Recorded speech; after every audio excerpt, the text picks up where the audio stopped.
Welcome to the New Books Network. Hello, everyone. Welcome to another episode of New Books Network. This is your host, Morteza Hajizadeh from Critical Theory Channel. Today, I'm honored to be speaking with Dr. Nicholas Spencer about a very fascinating book that he published with One World Books last year. The book is called Magisteria, The Entangled Histories of Science and Religion.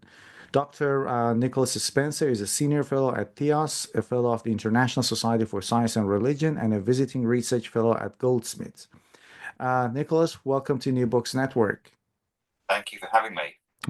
Before we start talking about the book, can you please very briefly introduce yourself? Tell us about the institution that you work with, Theos. I actually checked the institution after I came across your book, and then why you decided to write this book about the history, the entangled histories of science and religion. Theos is a religion and society think tank. We're based in Westminster in London. We've been going for about 20 years or so. We are there to conduct research, publish reports, essays, books, so on and so forth, on the relationship between faith generally, Christianity specifically, and contemporary public life, contemporary British public life mainly. But that involves looking at a whole wide range of different topics. And I have a particular interest in the history of ideas, because you can't really talk about where we are today without knowing something about where we've come from. I wrote a short book on Darwin about 15 years or so ago now, looking at Darwin's own religious beliefs. It's interesting that innumerable books on Darwinism and religion, very few on Darwin and religion. And that allowed me to go into the Darwin archives a bit and look at some very interesting stuff that they had there. And it occurred to me that there was a bigger story to be told here. And the more I read about how the academic landscape of the history of science and religion had changed in the last two generations, the more I realized that that really hadn't filtered through to a wider audience. So that was why I embarked on what became Magisteria. Mm. And it's quite fascinating, this book, because you have almost touched upon every single myth about this conflict of science and religion. And you have also expanded. I've read quite a few books on this topic. And when I came across the topic of your book, I thought I more or less know everything, but there were still a lot of interesting materials there. And especially the questions you kind of raised towards the end of the book, which we'll talk about. But before going into the book, let's come up, for the sake of to set the scene, let's say, what do we mean by these categories as a religion or science? Because with science, more or less everybody knows it's a new category, but with religion, a lot of people might find it a bit surprising that even religion is more or less a modern category. Can you talk about these categories and what we mean by them in the context of your book? So you're right that science in its modern form science only really reached its modern form some point around the middle of the 19th century. To an extent, religion did as well. But that's the categories themselves. The activities or the kind of things that were subsequently categorized as science or religion have been the kind of things that humans have been doing for more or less ever. We have just interpreted them, framed them, and named them in different ways. So when it comes to science, the idea of investigating how the natural world works goes back in the West at least 2,500 years or so. I'm assuming in China the same amount of time as well, although I wouldn't know. Hasn't been the same throughout that period at all. In particular, there was quite an important intellectual shift and practical shift that happened in Western Europe around the 17th century, which we understand as the development of the experiment that changed all that. But the investigation of the workings of the natural world is the activity of what we now categorize as science. Religio is a bit more complicated.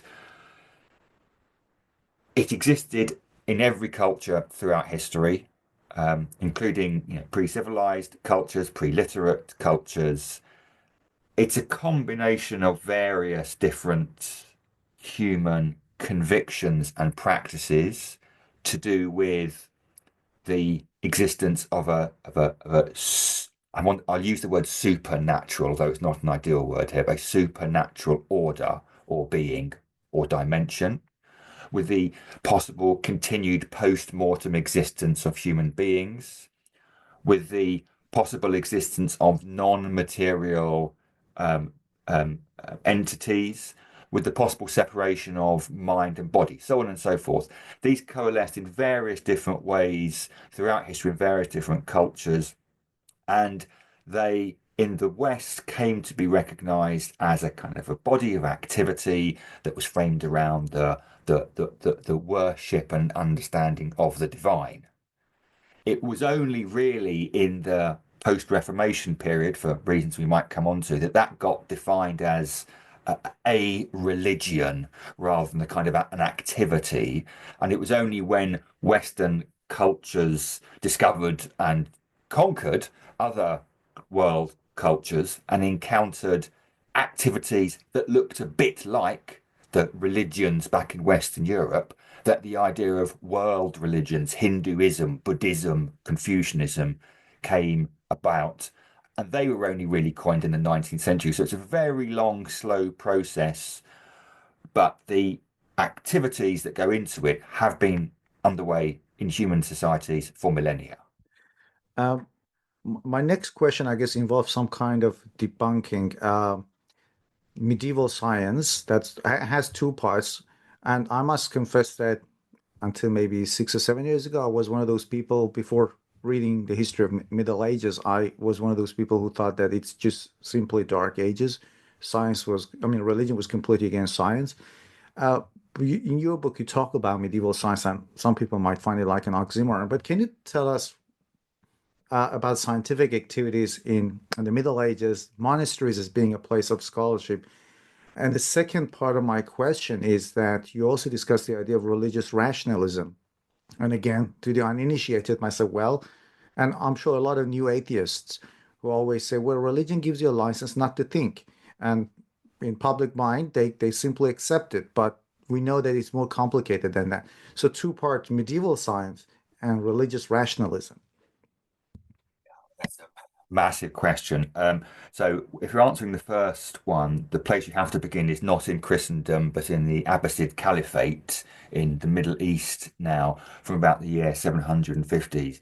That was founded in Baghdad, and this was a part of the world that had been deeply affected by Greek culture, which therefore also meant Greek science for 1,000 years or so. The Abbasid Caliphate invested a huge amount of money in a translation program in which, interestingly, mainly Syrian monks were used to translate Greek science into other languages, into Arabic, into various forms of Syriac, so on and so forth. Very, very helpfully, because most of these were lost with the collapse of the Western Roman Empire, had been lost over the previous 200 years or so.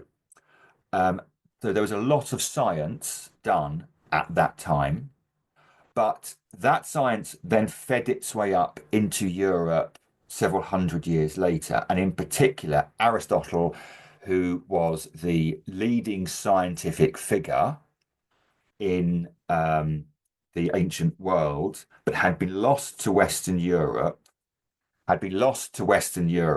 was rediscovered in the 13th century. It created some disagreement about how authoritative Aristotle should be in 13th century Europe, but within 50 to 100 years or so, he had been baptized, as it were, and accommodated. So both in Muslim Abbasid Caliphate from the 8th century through to the 12th century, and then in Western Europe from the 13th century onwards, science is, as in the study, the careful practice study of nature, is conducted. However, what's very important to recognize is that even though in both of these cultures there were things that we would call proto-experiments, say with light, for example, sometimes conducted, most of the science had to conform with certain Aristotelian principles. So it is science. I think you can legitimately call it science, but it's not modern science in the way that science becomes modern in the 17th century. There are some quite, at the time, I guess, illustrious figures in 15th century Europe who are doing the kind of things who are trying to think rationally about the mechanisms of the natural world in the light of Aristotle. So again, we would call that medieval science, even though, as you say, it's a contradiction in terms. And given the constraints they had, it's quite impressive. But at the same point, you don't want to confuse it with what becomes science several hundred years later. The point about rationalism I've hinted at there, what these thinkers are doing is trying to understand how the natural world works according to a certain ratio, a certain order, a certain internal consistency. And interestingly, I touched a little bit in the relevant chapter in the book, before the incursion of Aristotelian science into 13th century Europe, there are a group of thinkers who are known as the Physici, who are doing exactly the same thing on a kind of rigidly rationalist basis. Now, they don't go anywhere ultimately because Aristotle wins the day, but the desire to understand the workings of the natural world on their own terms, as opposed to simply being, as it were, the glove of a divine hand, goes back, at least to the 8th century in the Abbasid Caliphate. That was a perfect answer. We've kind of captured a lot of points in that. And let's talk about the Enlightenment. The Enlightenment is usually the age of the dominance of science, let's say. And but in your book, you call this period the perfect harmony, the period of perfect harmony between science and religion, which some uninitiated readers again might find a bit surprising because we tend to think of the Enlightenment as the age of the let's say the victory of reason over irrationality, and here irrationality is wrongly associated with religion. And it would be great if we could talk about this and also about the scientific endeavors of a lot of famous scientists of the time who actually had nothing against, let's say, they didn't see their endeavors, their scientific endeavors, as being opposite of, let's say, the work of God or religion, but to understand man's place in a world created by God. It would be great if you could talk about that. Yeah, again, so much to say here. I'll try and keep it as focused as possible. First thing to say is that I've only really recently come to realize this after having read and review a book by a British historian called Jonathan Clarke. The Enlightenment is a much, much, much later term than existed in the 18th century. There was a lot of enlightenment and enlightening that people talked about in the 18th century, but no one talked about the Enlightenment. And really, they didn't for at least 100 years afterwards. That underlines the fact there is no such thing as the Enlightenment. There are lots of different intellectual movements going underway in the 18th century, some of which are Orthodox Christian, some of which are deistic, some of which are Socinian, some of which are Arian, some of which are skeptical, a few of which are outright atheist, many of which are anti-clerical. So there is no one single thing here. But we've bought into the idea that there was one thing going on in the 18th century called the Enlightenment that rejected what was going on beforehand. That wasn't the case. The second point to make was that many of the thinkers from in the 18th century inherited certain presuppositions of their culture. Of course they did. Locke was enormously influential. John Locke was enormously influential across, not just in Britain, but across Europe. Newton was equally hugely influential, popularized in France by Voltaire, but obviously a dominant intellectual figure in early 18th century Britain. Now, these were figures who were believers themselves, in both of those instances, slightly eccentric believers. But they were part of a movement, Newton more than Locke, of what is sometimes called natural philosophy, but it's better known, natural theology, but it's actually better known as physico-theology, which is the idea which took root from the 1670s onwards, that by studying nature, you discover more about God. And that was incredibly important because in these early years of the scientific revolution, science achieved virtually nothing practical, and it did some truly horrendous things. If you read some of the experiments conducted by the early fellows of the Royal Society, literally dismembering a live dog or trying to weigh air, people thought, what is the point of this? This is brutal, and it's absolutely purposeless. the reason why people were able to do it, the reason why it had a kind of a formal intellectual imprimatur, was because the theologians at the time said, by studying nature, we're honoring God. The scriptures encourage us to contemplate nature. How much more is contemplating the inside of nature to honor God? Remarkably, one of the things I discovered when writing the book, several figures said that you should do science on the Sabbath. For a Protestant to say that was an extraordinary thing. But science, natural philosophy, was a form of worship. Some of them even said that this will be the kind of activity that goes on in heaven, which may well terrify certain people today. In other words, it was a sanctified activity because it revealed something about nature. So you have dozens and dozens and dozens of texts looking at something hyphen theology. So I can't remember the Latin words, but it's like silkworm theology or thunder theology or fire theology, how to understand and accrue attributes of the deity from understanding the natural world. That baptizing of natural philosophy was in physico-theology was incredibly important in the 18th century, and it was born of this perfect harmony that it was believed that nature reflected God, and therefore study nature and you can get God, understand God better. And the point I make, and we might well come on to, is that wonderful as that was at the time in terms of encouraging this activity, particularly in England in the 18th century, it was a perilous thing, because when you got to Darwin in the 19th century and all of a sudden nature didn't quite support the idea and the identity of the deity with as much clarity, there ended up being a crisis of faith. And we will talk about that period as well. And one thing I particularly liked was when you quote the 1663 Charter of the Royal Society, which declares that all these activities are devoted to the glory of God, the Creator, and for the advantage of the human race. Can we, in a way, say that all these scientific activities of that time were a form of a religious form of secularism? Well, I wouldn't use the word secularism simply because it has so many different terms. Yeah, yeah. Secularism and secularization was actually used at the time, but primarily secularization at that time means the deployment of money and property and lands that had once been in the control of the church to the control of non-ecclesiastical authorities. So it's a bit of a misleading term. Mm. You could certainly say that this activity is considered to be spiritual, it's considered to be a form of worship. There's an interesting dichotomy with the Royal Society. On the one hand, as you say, there is an open desire to honour God through their activities, but at the same time, they want to distance themselves from theology.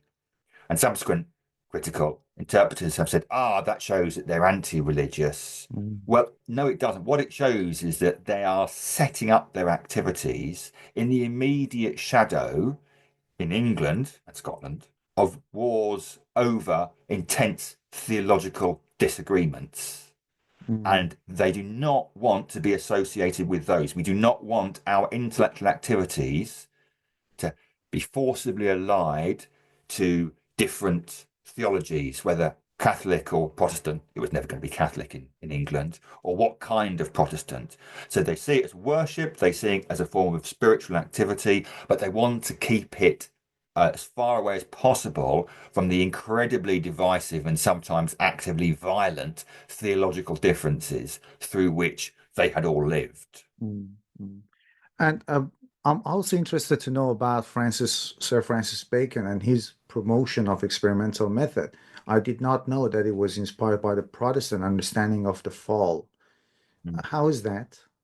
So, I mean, I've got to be absolutely open here. I get this from Peter Harrison, the Mm. Australian academic and historian, who's an intellectual hero of mine. I think his books are absolutely terrific. And it was his book, I think it's called The Rise of So, Science and the Fall of Man. Is that right? yeah, yeah, he has one more. I haven't read that book, but I'm familiar with the title. You're right. Which he spells this out in enormous detail. So the basic logic is this: we're Protestants. We believe in a fall. We understand the fall as having damaged our spiritual identity capacities and having doubted our moral and ethical capacities. But perhaps it's also destroyed or ruined or just undermined our intellectual capacities. Now, that might seem as if it were an anti-scientific step, but what actually does is this. In the context of a world in which Aristotle is still the dominating figure of science, and this is really important to realize, even 50 years after the Reformation, when actually for a lot longer than that, but at the time Bacon's alive, if you go to one of the two universities in England, Aristotle is still dominant there. And Aristotle says that it's effectively a more rationalist form of science in the sense that you can think your way through two scientific truths from certain premises. Now, Aristotle has been appropriated and used to explain Catholic theology for several hundred years or so. So he's already suspect to Protestants. Luther despised Aristotle's influence on the scriptures. Aristotle then becomes suspect in science. What Bacon and others, but mainly Bacon, do is say, well, hang on a second, maybe you can't think your way through in an Aristotelian fashion from first principles to scientific truths, because the fall has damaged our capacity to think just as much as it's damaged our capacity to act well. Maybe instead of thinking our way to the truth, we need to experience our way to the truth, to experiment our way to the truth. If you were to go back to this early 17th century, you would find the word experiment used quite a lot. It tends to be used by Protestant sectaries to mean experimental prayer. In other words, prayer that isn't dictated from on high, but is extemporized, is my own personal feeling towards God. It's that idea that we have to feel and experience and experiment our way to God that Bacon first really articulates with clarity at the beginning of the 17th century. And as I guess mentioned as at the beginning of this interview, there were a lot of other interesting figures and facts in the book that have not really been covered in other books that I'd read previously on this subject. And one of them was David Hartley that I was fascinated by. If I'm putting it correctly, he tried to come up with a material basis for spirituality. So who was he? What was his thesis there? And was he trying to reconcile science and religion by this conception? So I confess I hadn't come across David Hartley before I wrote this book either. He was a big deal in the 18th century, almost completely unknown today. Born right at the beginning of the 18th century. I think he's the son of a clergyman. I think I'm right in saying he studies for the clergy, but he doesn't take orders because he is a more of a sort of a latitudinarian bent, by which I mean he has a kind of more capacious, slightly more rationalist theology, and he revolts against some of the more Calvinistic demands, as it were, that are placed upon Anglican clergy at the time. But he remains thoroughly faithful. He's not a proto-atheist at all. He becomes a physician. He still writes philosophy, and the most interesting thing about him is, as you say, he had a conviction that human beings were material, but not in a way that denied their spirituality. Very often at the time, this particular conversation was caught in a kind of pincer movement, which said either you are material, which is what certain French philosophers in the 18th century said, which means you are not spiritual, or if you are spiritual, in other words, if humans are spiritual, that exists independent of their materiality. A kind of slightly more Platonic understanding of spirituality, where the soul is imprisoned in the matter, and matter might matter on earth, but it's not of itself spiritual significance. And what Hartley does is he's a physician, so he is investigating and experimenting on the physical form, and he tries to work out, well, this is how human beings think, for example. And he tries to trace it through to certain experiences that are translated into sensations that are fed into the brain, that form the brain. So quite a called materialistic approach. But he said, as it were, that's the medium in which God works. we might be happy through a certain experience, and he was very clear that happiness was something that God wanted us to aim at. That happiness was material. It was because we had certain experiences that fed into our body, that were embedded in our brains, that had literally vibrations in our brains that settled, formed memories. But that wasn't in antagonism to any spiritual understanding. That was, as it were, the medium in which we were written. I think it's a remarkably prescient understanding. The thing that fascinates me most is that there is a Frenchman at the time who was making very, very similar arguments in the first half of the 18th century. But because it's happening in France for various contextual reasons, he is seen, I mean, he is seen as a vigorously anti-religious figure, whereas Hartley, saying similar materialistic things, sees them as being not only compatible with, but supportive of Orthodox Christianity. And that points to one of the underlying themes in the book, which is it's not simply what science you do, it's where you do it that matters. It's quite fascinating. Um, let's move to the 19th century, which you a little bit earlier alluded to as the period of, let's say, the conflict. We have Darwin, but this whole conflict thesis, so the thesis that that religion and science have been in eternal conflict, came by two prominent writers, John William Draper and Andrew Dixon White.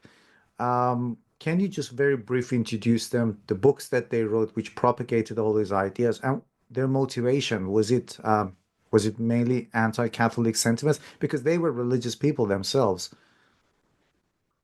Yeah, so Draper is originally a chemist. In fact, I think he was the founding president of the American Chemistry Association, I believe.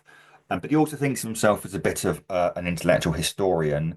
And so he writes several books on the intellectual history of Europe. He published his book. I always get these two mixed around. One of them is a history of science, war, and science and theology in Christendom. I can't remember the other one, but one of them writes a book in the 1870s, the other one in the 1890s. White writes his in 1890s. He is more of a historian. So this is right at the end of the century. This is a period of time, partly because it's in the generation or two when the world is coming to terms with Darwinism, partly because this is the moment at which Pope Pius IX is reasserting papal authority quite vigorously after the year of revolutions in 1848 and the general unsettlement of Europe. And he's doing so by pronouncing on papal infallibility and publishing the syllabus of errors, which shows a whole load of things that the papacy should not come to terms with, including, I think the final clause is progress, liberalism, and something else. And it's also in America, and both these gentlemen were Americans, a time when there is large net inward migration, a lot of it from Southern Europe, a lot of it Catholic. What they do is interpret the entire history of quote unquote science and quote unquote religion through the lens of what they feel is happening at the time. And what they feel is happening at the time is resistance to an antagonism towards intellectual freedom and inquiry. And this is what's going on in the 1870s. This has obviously been the characteristic of the religious attitude to science or progress throughout history. It's really important to emphasize that actually that has been a very common Protestant trope for centuries. You go right back into the time of the 1630s after Galileo has been put on trial. The English poet John Milton almost certainly visits him and sees in Galileo an emblem of the Vatican's, the papacy's suppression of independent thought. And that becomes a Protestant identity marker in the 17th and 18th century. We're Protestants, we allow intellectual freedom, brackets, only to a limited extent, unlike these Catholics who demand that people toe the line, even if the line is demonstrably wrong, as Newton has shown. What people like Draper and White, and not just anti-clericalists, but some atheists and secularists, and now you can use the term secularists, in the late 19th century do, is pick up this long narrative that has been helpfully fashioned by the Protestants against the Catholics, and then deploy the thing against Christianity or religion as a whole. And it becomes very popular and very dominant, and in some ways it still shapes the intellectual climate we live in today. And I think a lot of new atheists also use the same examples that are in the book, wrong examples and superstitions, let's say, like such as the earth was flat or the church was against anatomy, to propagate this whole myth of eternal or Yeah, perennial I mean, conflict in science. it is that's right. It is worth pointing out. They've got material to go on. So one of the Mm, reasons I called the book The Entangled History is because I didn't want to replace one simplistic, untrue myth, i.e., mm, they've always been at war, with another simplistic, untrue myth, which is they've always been best buddies. That hasn't been the case. They've been entangled, it's been messy. If you want to tell a story of the relentless antagonism between science and religion, you've got material there to do so. It's the truth. It's just not the whole truth. And mm, really, I think it's actually slightly, well, no, I think it's a very misguiding truth. mm. And I guess the trial of Galileo is the best example of that entangled history. But and you have a lot of emblematic examples of this conflict thesis. Galileo, as I said, there is this famous one, 1925 Scopes trial, or famously known as monkey trial. Um, I'll leave it to you to choose one of them. I personally know more about Galileo, but I'm keen to know more about the other one. But it's up to you for the sake of listeners. Maybe if you could just debunk one of those stories to show how entangled or how complicated this story is. Let's do Scopes Yeah. briefly. Scopes trials happened in Dayton, in Tennessee, in 1925. It's about lots of things. Superficially, it's about the teaching revolution in schools. Um, the school board have published a book by a man called Hunter. I think it's called Civic Biology, um, which contains theory of evolution. There is resistance to the theory of evolution amongst people at the time, and it becomes a very formal public battle between, this is the superficial reading, the scientists who know this is 60 years after Darwin evolution is true and want children to be taught it, and the fundamentalists who believe that it's not true. Now, that all happened, if you like, and there's nothing untrue about that. But as with so many of these stories, there's layer after layer after layer.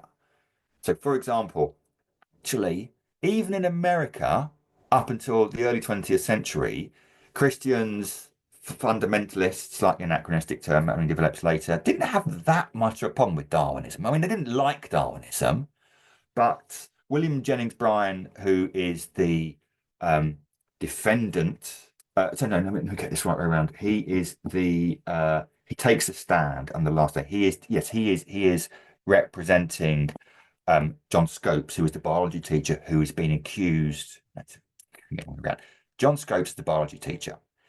He is set up to teach evolution to his class, even though they know it's a provocation, basically because the elders of Tennessee want to put, elders of Dayton want to put the town on the map, and they know there will be a media circus, and of course there is. He is duly, not even sure he ever actually taught it, but he is duly accused.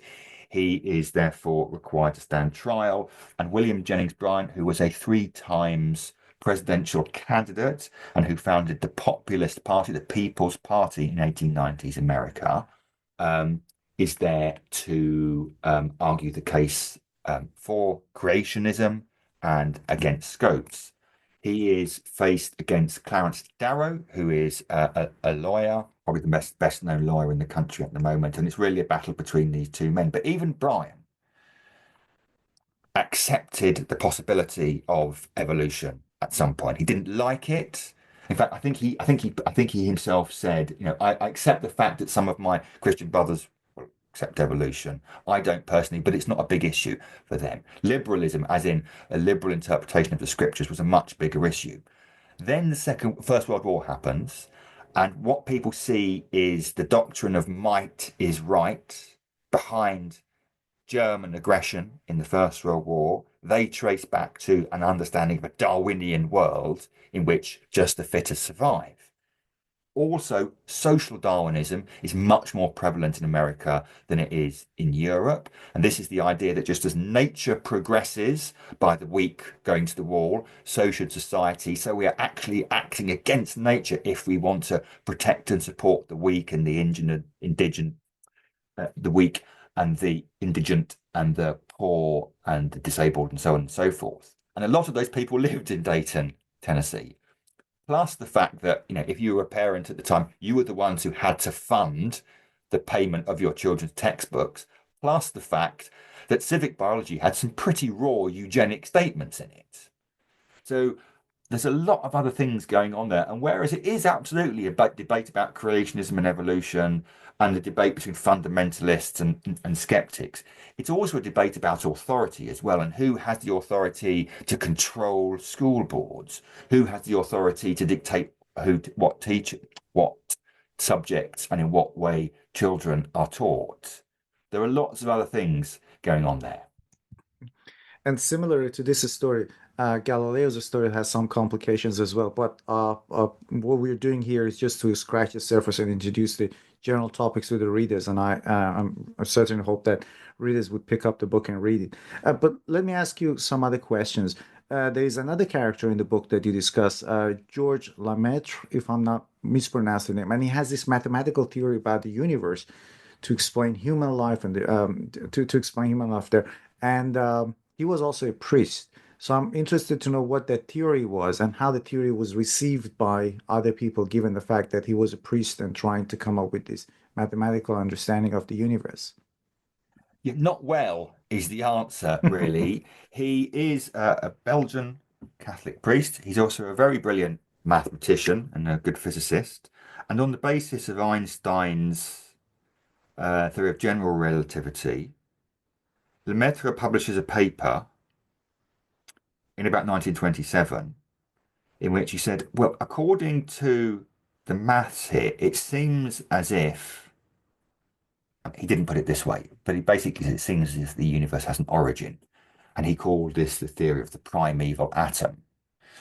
He showed the paper to Einstein. Lemaitre is not eminent at all, really. He's not invited to the kind of the high table of this extraordinary and exciting period in physics, but he does know Einstein. He shows Einstein his paper. Einstein says that the mathematics are flawless, but he strongly rejects the conclusion. And there was a problem with Lemaitre being a Catholic priest, because at the time, the standard belief was in what we call a steady state universe. There was absolutely no empirical evidence that the universe was expanding, no real sense that it might have had an origin in space or time. And then you had this Catholic priest saying, look, the maths says there's an origin here.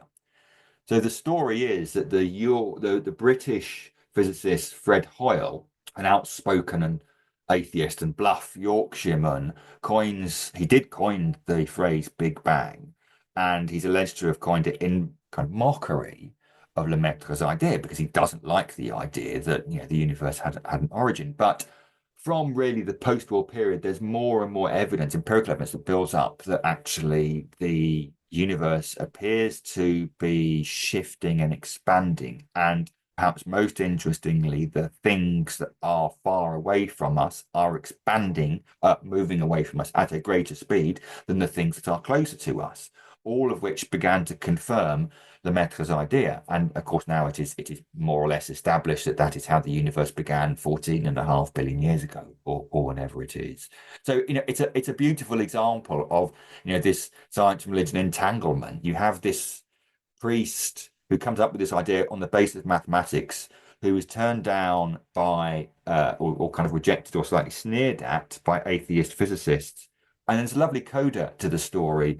When the data start coming in that this theory has some real strength to it, Pope Pius XII, I think it is, after the war, makes a public statement about, effectively, there is a creator. And we demonstrated now, and Lemaitre is horrified by this, because this is back in the perils of perfect harmony. You don't make God's existence dependent on certain mathematical equations. That's a bad move. And secondly, his own theological training led him to believe that the way in which God created the world is described in Genesis 1 is nothing to do with the kind of temporal moment of creation that the Pope wants to interpret it. So this Catholic priest gets in touch with the Pope's scientific advisor and basically says, can you please tell the Holy Father not to draw this conclusion publicly in the future, because it ain't right and it's a hostage to fortune. What do you think of, by the way, the new scientific activities, or let's say more evolutionary approaches to psychology and religion? They try to form a scientific basis for people's inclination to have supernatural beliefs. And I guess more recently, MRI scans of brain activity is also more common to explain again the roots of our decisions, whether it's ethical or not ethical, whether our beliefs have a material basis. What do you think of these new scientific approaches to account for spiritual questions, which was once or still is maybe within the domain of religion? This allows me to kind of point out one of the main arguments of the book, which is that for all their entanglement, science and religion have got on pretty well throughout history. But there have been points of tension. Those points of tension have tended to be over the question of human nature, what kind of being or creature is a human, and also who gets to say. And the real points of tension have tended to be when one party or another has not simply said, oh, you can understand humans biologically, or you can understand humans spiritually, or you can understand humans physiologically, or psychologically, or evolutionarily. That in itself isn't a problem. Christians in the past have had a problem with it, but it hasn't been a problem. The problem comes when you say this is the only way of understanding humans. So humans are only evolved primates, or humans are only psychological urges, or humans are only electrochemical currents in the brain. And by that understanding, I have absolutely no problem with evolutionary psychology, although I have interviewed quite a few people over the years who, psychologists and scientists who really do. I have no problem at all with the idea that evolutionary psychology shows that we have instinctive and deep-rooted reasons for certain spiritual beliefs. I think that's undeniable. I have no problem at all picking up one of your examples of recognizing that when people have spiritual experience, brackets, whatever that exactly means, there are traceable patterns in their neurochemistry. Of course there are, but there are traceable patterns in your neurochemistry now, what is when we have this conversation, as in mine. Just because there are traceable patterns in your neurochemistry doesn't mean you're not having this conversation or you're not engaging in it. In the same way that there will be plenty of things that you do that you can trace, as it were, the inclinations or the ingredients or the building blocks back to our shared evolutionary past. That doesn't invalidate the meaningfulness of those things you do. You can take a very simple example. Of course, we're evolved to have sex. We're evolved to form partnerships and to fall in love and so on and so forth. That does almost nothing to describe the relationship I have with my wife. And so I don't have a problem at all with analyzing humans according to this level. I think the problem comes when people insert that little word only or sufficient and say this is the only way of understanding humans. That is to reduce humans who are incredibly complex and varied beings into a pretty simplistic, flat, and not convincing explanation. So I guess in some way there's this question of legitimacy, which you also talk about in the book, or maybe a competition for legitimacy. If we tend to think of humans as having a material base, that's science. If we tend to think of human more broadly than that, think of them as more as a spiritual being as well, then that's the religion. And one final question.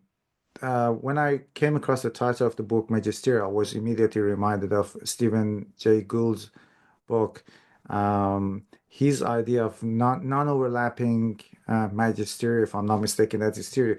But your argument is it's entangled history of science and religion. How do you depart from, or let's say complement maybe Stephen Jay Gould's idea of non-overlapping magisteria? So, in place of Stephen Jay Gould's NOMA, Mhm. non-overlapping magisteria, I advocate POMA, partially overlapping magisteria. Stephen Jay Gould's idea originated in an article he wrote in the 90s and then a book after it. It's born of good intentions, if I can put it that way. He's writing, just as the Darwin wars are raging, and you have kind of fundamentalist atheists versus fundamentalist believers, and a lot of kind of noise and fury there. And Stephen Jay Gould said, no, they don't overlap. One deals with facts, the other deals with values. It's a well-meaning intervention, and it's got a lot going for it, in the sense that I think I used the example in the book. Religion hasn't much to contribute to the pattern of the periodic table. Science hasn't a great deal to contribute to the understanding the formation of the Nicene Creed. They are different activities. But it is fallacious to believe that you can keep fact and value separate all the time. They do edge towards each other pretty closely. And when it comes to human beings, it is impossible to do so. Factual statements about human beings are enormously value laden. And so the argument is that science and religion, they are separate magisteria. They don't do the same thing in the sense of, religion is not a proto-scientific attempt to explain the world. But just being separate doesn't mean they don't overlap. They do overlap, and in particular, they do overlap in this perennial interesting question of what is a human being? How do we understand the human creature? What is the human condition? Is there, by the way, just before I come to the end of this interview, I think you've written a recent book. Am I right? That's right, yeah. Yeah, Playing God. Playing God. Is it published yet, or? Oh, yeah, it's out in April, I think. Oh, great. That I didn't know that it was. I thought it's still. So can you just very briefly introduce the latest book that you have? What is it called again? Playing God. Playing God. Yeah. Playing God. Yeah. Uh, So, well, the final chapter of Magisteria touches just briefly on AI. And having written that, and in the light of the kind of overall thesis of the book about it being a question of how we understand the human, I began to think with a colleague that actually this question is going to get more and more urgent and significant in the 21st century because our ability to understand, to manipulate, to quote unquote improve the human is unprecedented today. And whether it's through AI or genetic engineering or radical life extension, or the move to kind of recognize animals as persons in court, or the search for extraterrestrial life and the understanding of what kind of intelligence we're looking for. These are all questions that are all issues that are going to ask questions of our understanding of the human. So actually the theme that's been running through Magisteria doesn't stop in the 21st year 2000, but it continues into the 21st century. And what Playing God tries to do is say, look, it takes 8 chapters, it takes 8 different kind of technologies or kind of endeavors, and says that these are quintessentially modern things. But what they do is kick up some actually very old questions about, for example, the significance of the meaning of uniqueness when it comes to human significance, the importance of the body within personal identity, the meaning, the need for telos, for an end to understand the humans. These are fundamental theological and philosophical questions. And as it were, science is moving its tanks right onto that lawn. And really importantly, going back to Bacon, science succeeds today, thank you, Bacon, because it brackets out certain Aristotelian causes, one of which was the final cause, the telos. Aristotelian science had 4 different causes. One of them was the telos. Things acted the way they were because they were drawn towards a certain end. Bacon said, no, that's metaphysics. Science doesn't work like that. So science works by bracketing out final causes. But then you come to the situation whereby you're redesigning the human, or you're designing AI to do certain things. And those teleological questions inevitably come back in because they're not just ethical questions, what should we do here? But it's almost what should we be here? What kind of creature should we be? What kind of creature should we design? So science has brought up questions that science, by definition, cannot answer. And that, I think, is an enormously fertile territory for dialogue in the future. Dr. Nicholas Spencer, thank you very much for taking the time to talk with us. Absolute pleasure to speak with you about the book. And I do strongly recommend the book to our listeners and viewers, Magisteria, The Entangled Histories of Science and Religion. Thank you so much for your time. Thank you.